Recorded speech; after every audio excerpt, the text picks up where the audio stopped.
શિયાળાની ઠંડીમાં ખાવાની મજા આવે એવું બાજરીના લોટનું ખીચું બનાવીએ તો 1 કપ છાશમાં 2 ચમચી બાજરીના લોટને મિક્સ કરી લેવાનો છે. સાથે કડાઈમાં 1 ચમચી તેલ મૂકીશું. એમાં રાઈ, જીરું, હિંગનો વઘાર કરીશું. સાથે લીલા તીખા મરચાં અને આદુને પણ ઝીણા સમારી ઉમેરી દઈશું. હવે હળદર પાવડર, ધાણા જીરું અને લાલ મરચું ઉમેરી મિક્સ કરીશું. બધું એકદમ લો ફ્લેમ ઉપર સાતળી લેવાનું છે. હવે 1 કપ છાશ ઉમેરી 1.5 કપ પાણી, લીલું લસણ, કોથમીર અને સ્વાદ પ્રમાણે મીઠું ઉમેરી બધું ઉકળવા દઈશું. અહીં ખીચું એકદમ ખાવામાં હળવું અને હલકું થાય એ માટે 1/4 ટીસ્પૂન જેવો પાપડ ખાર ઉમેરવો. 1 કે 2 ઉફાણા આવી જાય પછી બાજરીના લોટને મિક્સ કરી દેવાનો છે. અહીં 1 કપ બાજરીનો લોટ લીધો છે. હવે ગાંઠા ન રહે એ રીતના મિક્સ કરીને ઢાંકી ચડવા દેવાનું છે. લોખંડની તવી ઉપર લો ફ્લેમ ઉપર 10 મિનિટ માટે કૂક કરીશું. 10 મિનિટમાં બાજરીનું ખીચું તૈયાર થઈ જાય છે.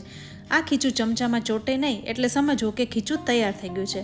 હવે ગરમા ગરમ સર્વ કરીશું. આ બાજરીના ખીચાને લીલા લસણ, મેથીયો મસાલો અને કોથમીરથી ગાર્નિશ કરીશું અને સાથે કાચું શીંગ તેલ પણ ઉમેરીશું જેથી બાજરીનું ખીચું એકદમ ટેસ્ટી લાગે છે.